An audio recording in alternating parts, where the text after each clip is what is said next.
Hello there, Flame here. Today we're going to learn how to make and utilize variables in C#. So, without further ado, let's dive right into it. Before knowing how to create and utilize a variable, it is helpful to know what a variable is and why you would use it. Variables are small amounts of data stored in the random access memory by the program to be used within the program.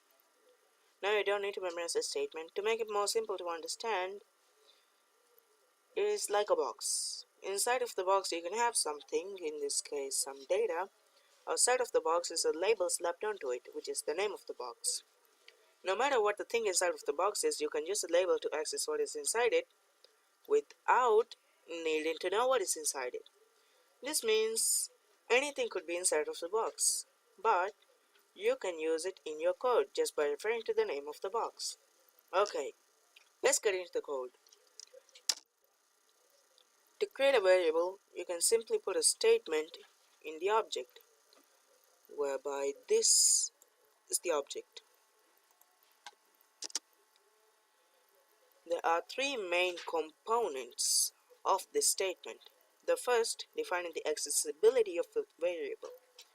There can be three states for this component. The first being public. Public is the state for accessibility that is usually used because it makes this accessible and editable from other scripts and in the Unity editor. There is, however, another state that is more or less commonly used, which is called private. Private variables can only be read and written to using that object's methods only, whereby these are the object methods. This is also an object method,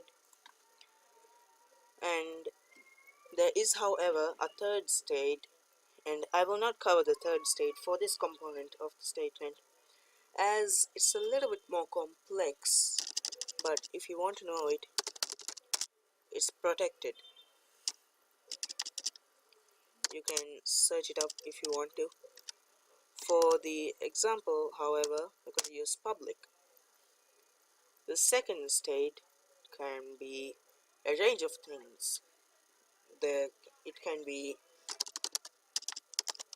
string to define a string variable, char to define a character, int for integer, float for floating point numbers, and double for massive numbers, and bool for true or false, or 0 or 1, no, however you want to do it, and etc. For this example, we're going to use string. The third component of the statement is the name of the variable. The name of the variable is going to be used within the script in various places where the variable is going to be used.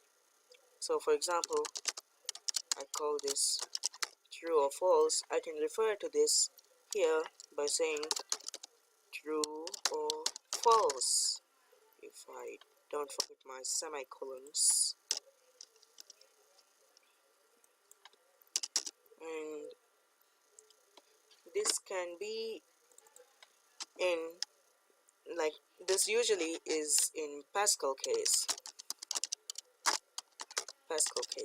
as opposed to camel case or lower case or uncommonly used upper case.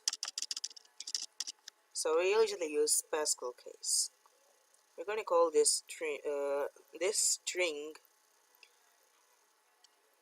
random thing. Okay, so this is a random thing, and it's great to stick to Pascal case because this makes it readable, like a lot more readable than the other types of cases that I have demonstrated. So that's it from me for today. Hope you learned something new. If you already knew how to make variables before, give yourself a high five, and until next time, peace out.